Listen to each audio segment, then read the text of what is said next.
대통령 비서실장 강훈식입니다. 지난해 대통령 비서실 중심으로 공직사회 활력 제고 과제를 추진했습니다. 공직사회가 국민만 바라보고 소신껏 일할 수 있도록 했습니다.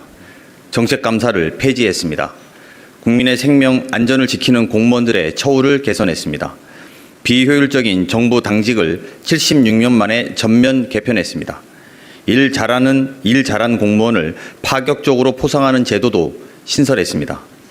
지난 2달간의 비상 상황에서 정부와 공직자들은 숨가쁘게 달려왔습니다. 아직 갈 길이 멉니다. 대전환의 시기, 국정의 속도를 높이겠습니다. 비상 상황을 극복해 나가는 것을 넘어 위기와 기회로 바꿔 도약하기 위해 어느 때보다 공직자들의 전문성과 실력이 필요합니다. 이를 위해 공직사의 역량 강화를 목표로 지난 연말부터 청와대 내 TF를 운영했습니다.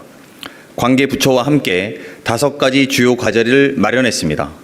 오늘은 그간의 성과와 추진 계획을 말씀드리겠습니다. 첫째, 순환보직 없는 전문가 공무원을 양성하겠습니다.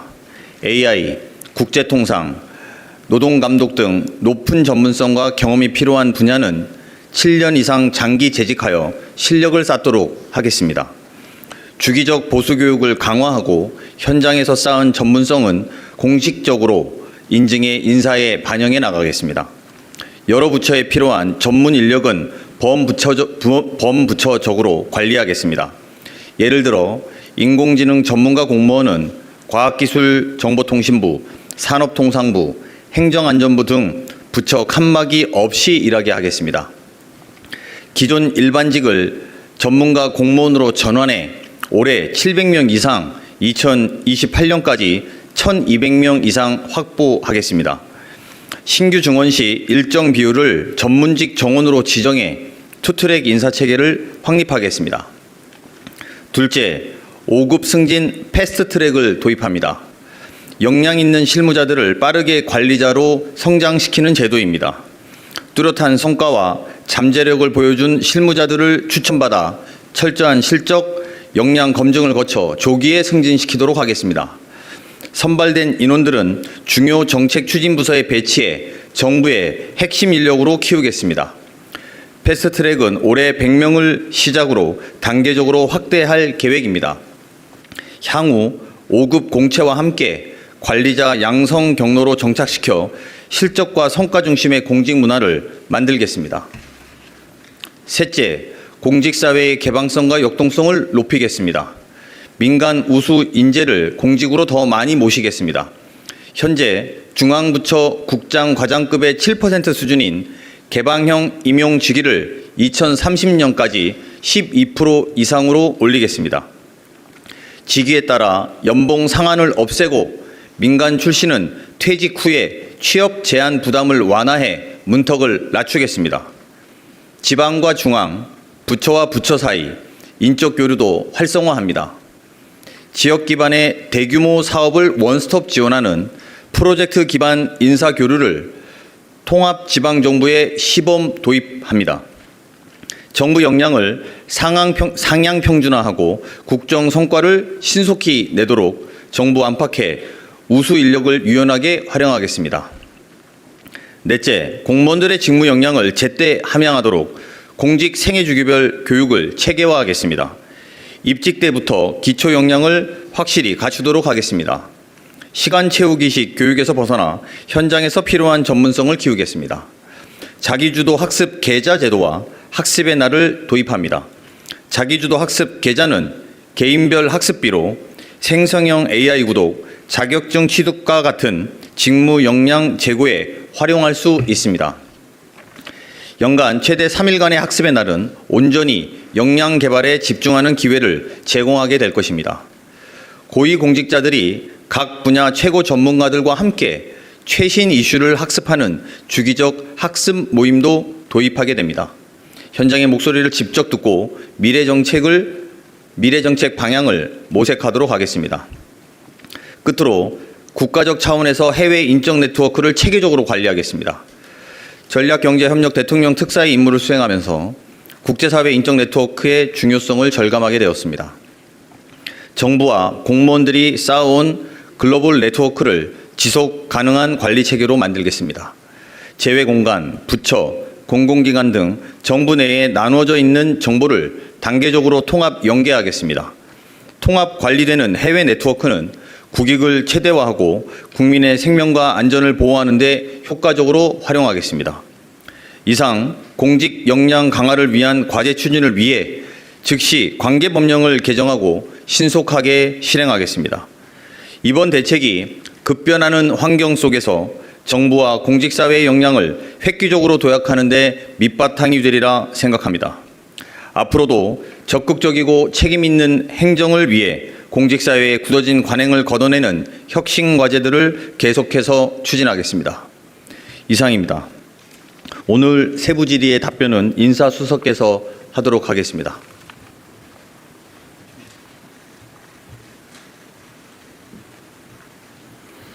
예, 인사수석 조성주입니다. 지금 비서실장께서 말씀드린 관련 내용들에 관해서 세부적인 사안에 대한 질의가 있으시면 의사를 표시해 주시면 저하고 같이 Q&A 형식으로 논의를 드리도록 하겠습니다. 먼저 말씀 주셨네요. 네, 아시아경제 송승섭 기자입니다. 예.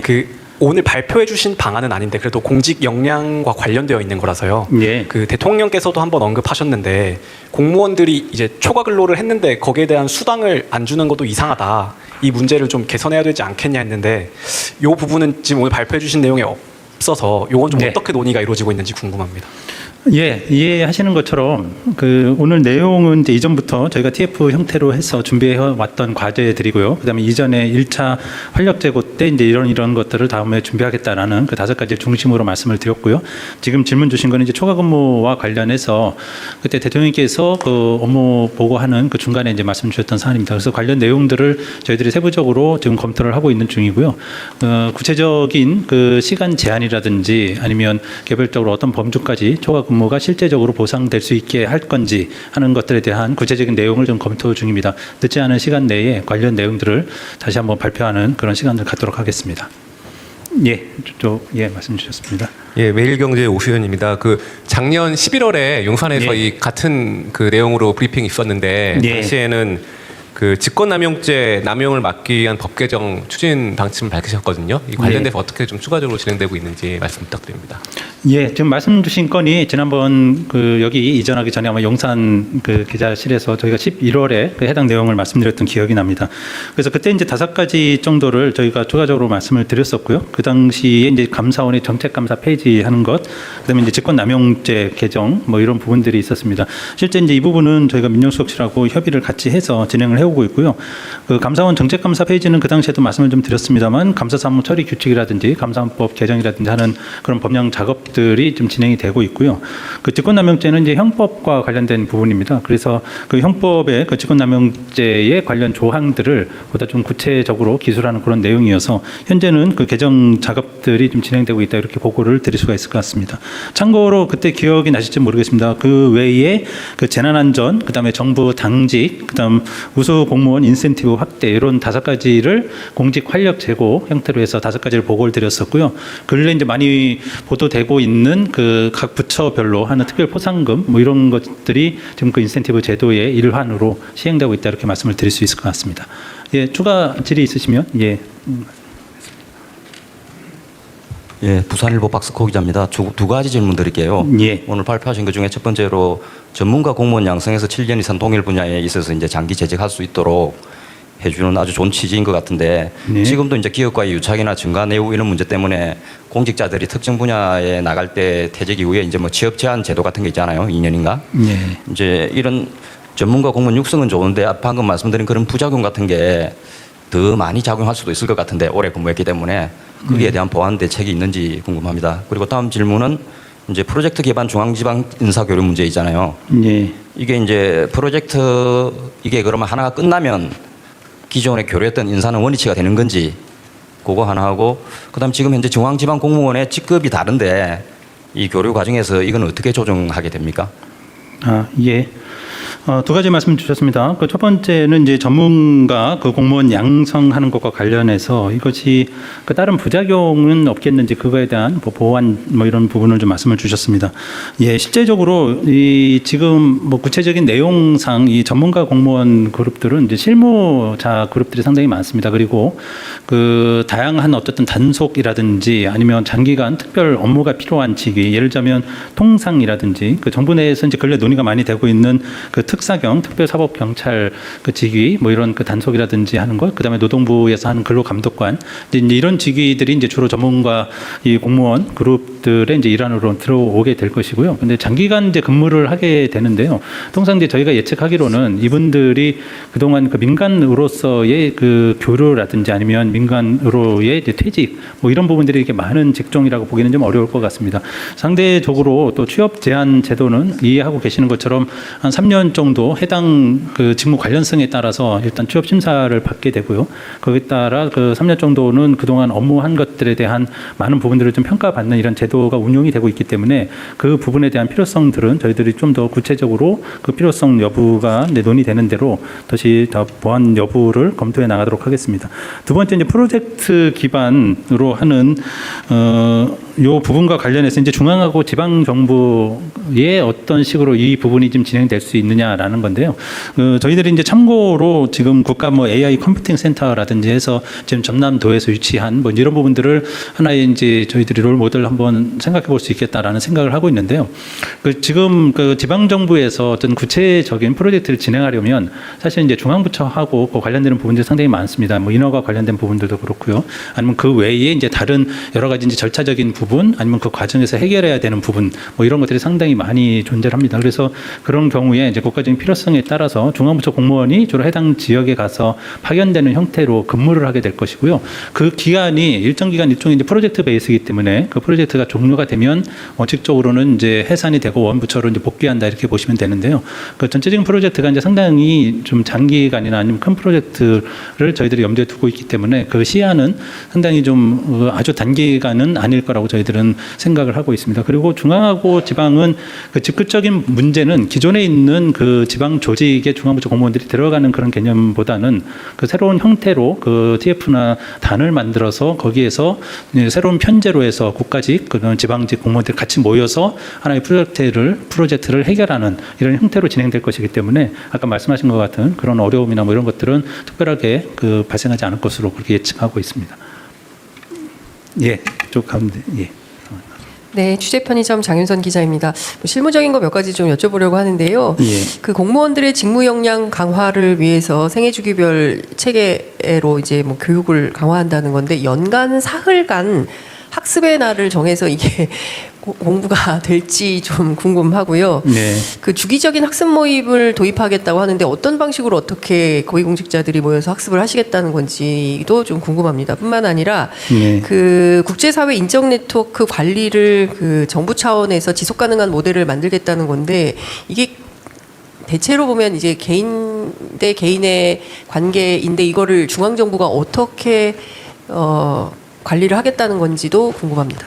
네, 일단 두 가지 거는 제가 먼저 답변을 좀 드리고요. 그 추가적인 부분에 대해서는 우리 외교정책 비서관께서 또 보완 설명을 좀 드리도록 하겠습니다. 먼저 학습의 날을 이제 3일 정도 하겠다라는 건데요. 공무원 그 학습 현재 시스템은 통상 이렇게 되어 있습니다. 어떤 그 예를 들면 교육원에 개설되어 있는 교육 프로그램을 그 지원해서 그것을 해당 부처에서 이제 승인을 받으면 거기 가서 뭐 하루라든지 아니면 일주일이라든지 이렇게 교육을 받는 이런 형태의 시스템으로 되어 있습니다. 그래서 지금 나머지 부분들은 사실은 개인한테 어떤 자율성이나 그 부분에 대한 선택권 이런 것들이 거의 없다고 보시면 되고요. 근데 이번은 이제 요 어떤 계절을 만들겠다라고 하는 것, 그다음에 날 그 시간을 지정했다라고 하는 거는 이 시간에 본인이 할 수 있는 그런 그 다양한 프로젝트 베이스의 학습 프로그램을 본인이 설계해서 할 수 있는 그런 시간상의 자율성을 부여했다라는 것이기 때문에 기존에 있는 그런 것 외에 이제 플러스 알파의 개념으로 봐주시면 이해하시면 좋을 것 같고요. 학습 모임 같은 경우는 이제 다양한 형태가 나올 수 있을 것 같습니다. 저희들이 이제 고위직 같은 경우에는 사실은 아주 장기간의 교육 외에는 이렇게 단기간 받을 수 있는 그런 교육 형태는 그동안에 거의 없었습니다. 그리고 그런 교육들이 이제 일상적인 교육으로는 고위직을 충족시킬 수 있을 그런 교육 프로그램 만들기도 상당히 어려웠고요. 그래서 실제적으로 이제 저희들이 생각하고 있는 정책 랩 같은 이제 이런 부분들을 염두에 좀 두고 있는데요.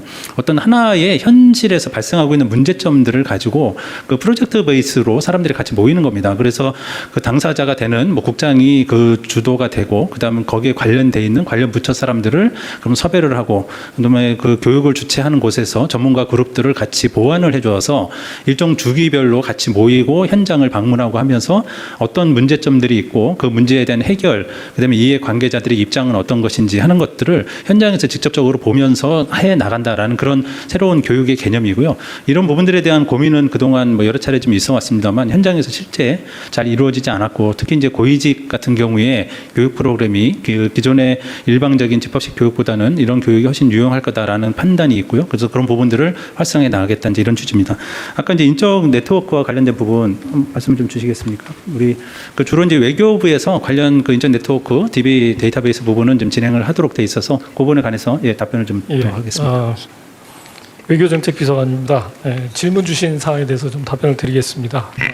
기자님께서 말씀하신 것처럼 이 인적 네트워크라고 하는 것이 개인과 개인 간에 마치 이제 정보나 자산으로 그동안 간주되어 왔다면 이 국가 차원에서 해외 네트워크를 관리 체계를 구축한다는 것은 결국은 이제 저희가 외교부, 재외공관 또 각 부처의 그 각 근무자들이 근무를 통해서 형성하고 있는 여러 가지 그 네트워크 정보들을 통합적인 데이터베이스로 만들어서 그것들의 궁극적으로는 활용도를 높이겠다라는 그런 취지의 사업입니다. 우선은 재외공관과 외교부에서 이렇게 흩어져 있는 정보들을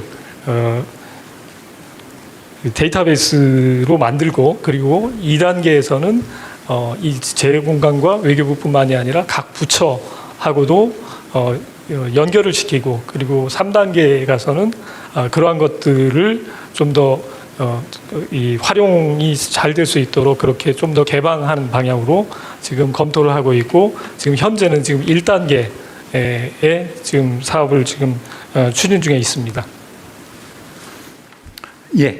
추가 질문. 성님, 저 한국일보 이성택입니다. 네. 여기 밝히신 계획대로 되면은 그 공무원 순증이 몇 명이나 되는지 궁금하고요. 여기 이제 그 만약에 순증이 된다 그러면은 또 이제 직급도 5급도 일찍하는 패스트트랙 증가 확대한다 그랬으니까 그 예상되는 예산 인건비 예산은 얼마나 증가될지 어떻게 파악하고 계신지 궁금합니다.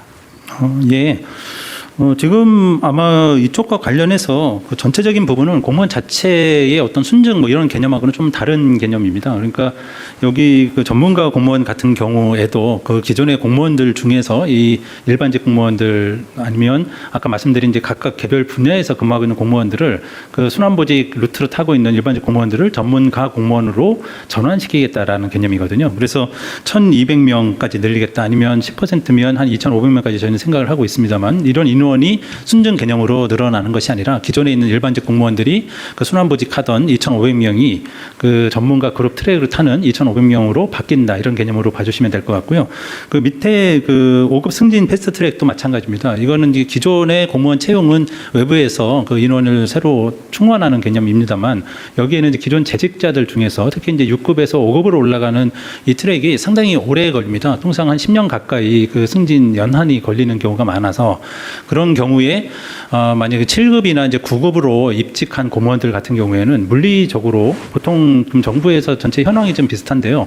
한 40이나 50 넘어서 한 4급 정도가 되거나 중앙부처 과장급 자리에 올라가게 됩니다. 그러니까 현실적으로 그 정책 입안에 직접적인 영향을 미칠 수 있는 고위 공무원단 한 국장급 공무원이 되려면 50대 후반 정도가 다 되기 때문에 물리적으로 그 정책 결정 그 그룹에 들어가기가 굉장히 어렵게 돼 있습니다. 그래서 그 트랙을 굉장히 단축시켜서 기존의 이제 5급 공채 이전으로 치면 행정고시나 외무고시로 들어온 이제 이런 분들과 좀 경합이 잘 안 되는 그런 문제가 있었고, 정부 부처 내에서 지금 그 민간 경력자들은 이제 5급으로 뽑는 그런 트랙도 있습니다만, 그 트랙과 더불어서 이제 세 개의 트랙이 같이 움직이게 될 겁니다. 그러니까 5급으로 들어오는 분들, 시험을 봐서 공채로 들어오는 분들, 그 다음에 그 박사라든지 아니면 경력으로 해서 들어오는 이런 그 민경채 그 트랙 한 부분, 그 다음에 6급에서 5급으로 패스트트랙을 타고 빨리 온 분들, 이분들은 이제 7급이나 9급으로 입직하신 분들이 되겠죠. 그래서 이 세 가지 트랙의 분들이 그 정부 부처 내에서 고위직으로 올라가는 그 선의 경쟁을 좀 일어날 수 있도록 하겠다라는 것이 이 제도의 전체적인 취지이기 때문에 아까 말씀 주신 것처럼 그 인원이라든지 아니면 인건비 문제는 별도로 발생하지 않는다, 이렇게 보시면 될 것 같습니다. 예, 저 맨 끝쪽이요. 네, 디지털타임즈 김윤정 기자입니다. 그 공직 사회를 보면은 그 공직 역량 강화라고 되어 있는데 공직자들의 역량이 아니라 적당히 한다라는 인식이 많이 깔려 있는 것 같습니다. 잘하면 일을 더 시키고 책임만 더 진다라는 게 사실 공직 사회 내부에 깊이 깔려 있는데요.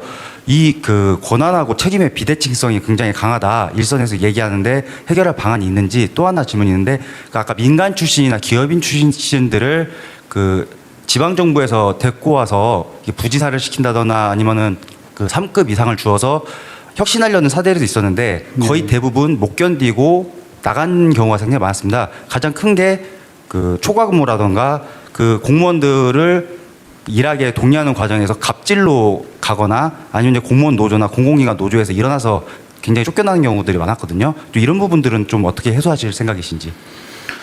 예, 가장 이제 본질적인 문제 제기를 많이 해주신 것 같습니다. 그 역량의 부분, 지금 오늘 제가 말씀드리는 부분은 이제 공직 역량 강화 부분이고요. 그다음에 권한과 이제 책임의 문제를 좀 주셨는데요. 뭐 실제적으로는 그 사실은 이제 권한의 정도가 많을수록 책임의 정도가 많다라고 하는 것이 일반적이고, 그것이 이제 저희가 일종의 이제 계급제 시스템을 하고 있는 우리나라에서는 현실적으로 많이 그 부분에 좀 괴리가 있었던 것도 사실입니다. 근데 지금 전체적으로 여기 개방형이라는 그런 부분들도 그렇고요. 각각의 이제 직무 범위에 따라서 그 전문성을 가진 사람들을 새로 보임을 한다든지 하는 것, 그 다음에 그 정부 이 전문가 공무원 시스템도 마찬가지입니다. 그 해당 직위에 어쨌든 순환 보직으로 가게 되면 그 본인이 어떤 전문성이 있거나 본인이 잘하는 부분이 아니라 그냥 어떻게 운으로 가거나 아니면 내가 생각지도 않았던 그런 부분들로 가는, 그래서 이제 거기에 따라서 본인이 책임을 지기가 되게 어려운 부분이 많이 생기는 거죠. 그러니까 제가 갑자기 이 업무를 하다가 어느 자리로 이동을 했는데 그쪽에 상당히 많은 난제가 있고 여러 가지 책임을 져야 되는 문제가 생기고 그러면 그 순환 보직을 가장 기본으로 하는 공무원으로서는 굉장히 당황함을 느끼게 될 겁니다. 본인이 그 책임을 져야 할 부분이 아닌 그런 부분까지 다 책임을 져야 하는 이슈가 생기는 것이죠. 그래서 결국 그 부분에 대한 괴리를 그 줄이기 위한 방편이 사실은 전문성을 좀 높이고 해당 직위에서 오래 할 수 있는 사람들을 만들자라는 그런 개념이고요. 그러면 본인이 그 7년 아까 그 전문가 공무원 그 말씀을 드렸는데요. 내가 7년 정도 이 업무를 하게 되면 이 업무와 관련된 모든 부분에 관한 그 권한을 갖게 되지만 그거에 따라서 또 책임도 본인이 다 온전히 지게 되는 경우가 이렇게 일치가 될 것이라고 생각이 듭니다. 그래서 어떻든 전문성을 강화하는 부분, 순환보직을 많이 배제하고 약화시키는 부분, 뭐 이런 것들이 권한과 책임을 좀 일치시키는 그런 역할의 한 부분이다, 이렇게 보시면 될 것 같고요. 아까 이제 지방정부 사례를 말씀을 주셨고요. 근데 사실은 이제 중앙정부 차원에서는 이제 그런 부분들이 상대적으로 많이 관찰이 되고 있지는 않습니다만, 그렇게 이제 개방형 같은 경우에 이제 과장급이거나 이제 국장급으로 아니면 실장급 이렇게 들어오는 분들이 있습니다. 그리고 그런 분들이 이제 여전히 겪는 것들은 어쨌든 문화의 차이, 그다음 일정하게 이제 성과를 평가받는 것들에 대한 민간과 정부 부분에서의 차이, 특히 이제 정부 부분에 있어서의 성과 부분이 좀 명확하게 잘 드러나지 않고 그 본인이 한 만큼 그 평가를 받지 못한다는 이제 그런 부분들이 많이 있었고, 그게 전체적인 조직 문화로 이해가 되는 흐름이 많이 있었을 겁니다. 그래서 이제 그런 부분들을 실제적으로 저희가 오늘 뭐 말씀을 드리지는 않았습니다만 그 이전에 이제 성과 탈취 뭐 이런 부분들에 관해서 대통령께서도 지시를 하셔서 저희들이 이제 추가적인 부분들을 많이 보고 있습니다만, 본인의 성과와 본인의 역할, 본인의 책임 부분은 본인한테 귀속이 되도록 하는 이제 이런 시스템들이 지금 아까 말씀 주셨던 그런 부작용을 좀 최소화하는 방향이라고 생각을 하고 있고요. 그런 쪽으로 점점 개선이 될 거라고 기대를 하고 있습니다. 예, 추가적인 예, 이쪽이요. SBS 비즈의 김한진입니다. 그 아까 실장님 브리핑 중에 이제 민간 인재를 공직으로 활발하게 이동하게 하겠다. 구체적 인재상 그 능력 있는 분들은 많으니까 혹시 구체적 인재상을 말씀해 주실 수 있으면 좀 부탁드리고 또 이제 삼성이나 하이닉스 같은 대기업 출신들도 아마 해당이 되지 않을까 싶은데 사실 최근 들어서 상당한 규모의 이제 성과급을 포기하고 공직으로 이동을 해야 되는 거잖아요. 그럼 그 유인을 어떻게 만드실 건지 궁금하고 연봉 상한을 없앤다고 했는데 이게 한도 끝도 없이 없앨 수 있나라는 의문도 좀 있습니다. 이거 좀 부탁드리겠습니다. 네. 예, 구체적 인재상은 저희가 이제 정부 초기에도 계속적으로 말씀을 드렸습니다. 어쨌든 우리 그 정부에서는 좀 유능하고 충직한 그런 공무원 상이 가장 이제 기본적인 베이스다 이제 이렇게 보시면 될 것 같고요. 오늘 말씀드린 부분들은 아마 민간에서 이제 인재가 들어온다라고 했을 때는 어쨌든 유능한 부분, 그다음에 전문성 부분 이런 부분들이 좀 더 강조돼서 저희들이 그 주안점을 좀 두고 있다 이렇게 보시면 될 것 같습니다. 대기업에서 오시는 분들 지금 이제 여러 가지 루트가 사실은 있긴 합니다. 정부 내에도 그 기존에 아까 저희가 개방형 한 7% 정도 현재 있다고 말씀을 좀 드렸었고요. 그런 부분들을 한 배 가까이 이제 저희가 늘리겠다라고 하는 것이 향후 계획인데 실제 아마 그 부분에 대한 좀 어려움이 있는 부분들도 있습니다. 그 연봉의 문제도 1차적으로 있고요. 그래서 그 연봉을 해결하기 위해서 이제 상한을 없애겠다라는 것인데 이전에는 그 연봉을 책정하는 기준이 있었습니다. 세부적인 기준. 그러니까 본인이 얼마나 경력, 그다음에 민간에서 받았던 뭐 그런 것들을 토대로 해서 그 연봉을 설정을 하고 그거에 한 200%를 이제 실링 그 한도로 정해서 그 안에서 해당 부처하고 이제 협의를 통해서 정하도록 하는 이런 시스템이었는데요. 이제 그런 부분들에 대한 이제 상한액을 없애겠다라고 하는 것인데 이건 이제 없애겠다는 것이 이제 무한정으로 가겠다라는 그런 취지는 아닙니다. 그러니까 아까 말씀드렸던 것처럼 본인이 가질 수 있는 그 연봉 획정된 그 부분의 200% 이상을 받을 수 있는 여지를 두겠다라고 하는 것이고 그 이전에도 지금 아주 특수 분야 예를 들면 우주청에서 어쨌든 전문가를 그 공직에 좀 들어올 때 상당 부분 장관이나 그 상급자보다도 훨씬 높은 그 연봉으로 저희들이 유치했던 그런 경험들도 있기 때문에 실제 이제 그런 흐름들이 그 필요에 따라서 직위에 따라서 반영된다 이렇게 보시면 되겠습니다. 그리고 아까 그 연봉 상한도 같이 좀 말씀을 주셨고요. 그 민간에서 들어오시는 분들 중에 그 많은 이제 어려움이 사실은 이제 아까 취업 그 제한 그게 이제 부작용 뭐 이런 말씀도 아까 주셨습니다만 그래서 이제 그 양면성이 좀 있습니다. 그래서 정부 내에서 어떤 유착 문제를 좀 막기 위해서 이해 충돌을 방지하기 위해서 그 취업 제한 뭐 이런 제도를 운영하고 있습니다만 반대로 민간에서 오시는 분들이 또 본인이 근무했던 쪽으로 다시 돌아가려고 할 때 그 부분에 대한 제약을 받는 것 뭐 이런 것들이 또 취업 제한에서 하나의 이슈가 좀 됐던 적도 많이 있고요. 그래서 지금 현실적으로는 예를 들면 IT 업종에서 근무를 하시다가 정부 내에 그 국장급으로 채용돼서 다시 이제 임기가 다해서 돌아가셔야 되는 경우 본인이 근무했던 해당 분야에서는 다시 그 좀 자유롭게 그 취업 제한 없이 근무할 수 있도록 하는 이제 이런 시스템으로 그 민간에서 오신 분들이 조금 더 그 미래에 대한 고민을 좀 덜 하고 정부 부처에 들어와서 본인의 역량을 좀 발휘할 수 있도록 그런 기회를 만들자라는 그런 취지로 이해를 해주시면 좋겠습니다. 예. 네, 안녕하십니까. 뉴스핌의 김미경입니다. 저도 조금 비슷한 취지에서 질문드리고 싶은데요. 민간에서 인재를 유치할 때 연봉 상한을 폐지하거나 할 경우 아무래도 총액 인건비 제도에 조금 상충되는 게 아닌가라는 의문이 들어서요.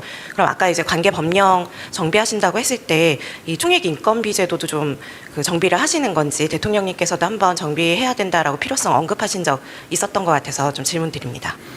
네. 지금 전체 이 공직사회 내에서 이제 국가장급들의 이제 한 12% 저희들이 말씀을 드렸고, 그게 이제 직위로 치면 한 400개 내지 500개 정도의 직위입니다. 그러니까 이제 전체가 다 민간에서 들어오시는 경우도 있고, 아니면 공직 내에서 다른 부처분들이 가시는 경우도 있고 해서, 그 순수하게 이제 민간에서 들어오시는 분들만 보면 사실은 이제 그 직위의 수가 좀 줄어들 수도 있습니다. 그리고 그 연봉 상한이라고 하는 부분들이 아까도 말씀드린 것처럼 그 본인이 책정을 했는데 전체적으로 내가 한 5천만 원 정도의 그 연봉이 적절하다라고 판단을 받은 분 같은 경우에 해당 직위의 특성에 따라서는 그 당초 이제 200% 정도까지를 실링으로 아까 했다고 말씀을 좀 드렸었잖아요. 그러니까 이제 그게 이제 1억 정도로 만약에 받는데 그 부분을 좀 더 넓혀서 한 이 부분한테 1억 5천 정도를 더 드리는 게 맞겠다. 이런 정도의 판단이라고 하면 이제 그런 부분들의 여지를 각 부처에 이제 재량을 좀 주겠다라고 하는 것이어서 그거는 이제 총액 인건비 부분하고 뭐 연관이 전혀 없다고 보기는 어렵습니다만 전체 이제 전 부처의 인건비 부분에 있어서의 비중으로 본다 그러면 그렇게까지 유의미한 그런 정도의 부분이라고 보기는 좀 어려울 것 같고요. 총액 인건비 제도는 그 정부의 이제 정원 개념하고 같이 맞물려 있는 그런 이슈여서 그거는 좀 다른 흐름으로 전체적으로 검토가 좀 되고 있는 것으로 저는 이해를 하고 있습니다. 네, 추가적인 혹시 질의 있으신가요? 예, 더 이상 말씀이 좀 없으신 것 같으네요. 제가 마무리해도 될까요? 예. 지난번 11월에 그때도 아마 같이 와주셨을지 모르겠습니다. 그래서 공직 활력 제고를 해서 저희들이 이제 새 정부 들어서 공무원 공직 사회가 좀 다양하게 여러 가지 업무 뭐 이런 것들을 좀 빠르게 속도에 맞춰서 성과를 내야 된다라고 하는 이런 흐름에 따라서 어떤 식으로 활력을 제고할 것인가 저희들이 한번 설명을 드렸고 고민을 했었습니다. 근데 조금 더 이제 장기적인 과제로 저희들이 고민했던 것들은 그러면서 그분들이 어떤 개인적인 역량 아니면 조직 전체적인 역량을 이제 어떻게 더 늘려나갈 것인가라고 하는 것들이 그 다음에 저희들이 고민이었었고 그래서 그 부분은 오늘 그 보고 말씀을 같이 드렸습니다. 추가적으로 기회 되는 대로 우리 공직 사회가 새 정부의 전체적인 정책 방향에 따라서 충실한 성과를 낼 수 있는 이런 조직 구성원들로 다시 변화될 수 있도록 제도적인 측면, 역량적인 측면에서 저희들이 어떤 개선점들 그다음에 새로 만들어 나갈 수 있는 그런 부분들을 계속 고민하고 검토해서 다시 또 보고 드리는 그런 기회를 갖도록 하겠습니다. 오늘 경청해 주시고 또 질의해 주셔서 감사합니다. 고맙습니다.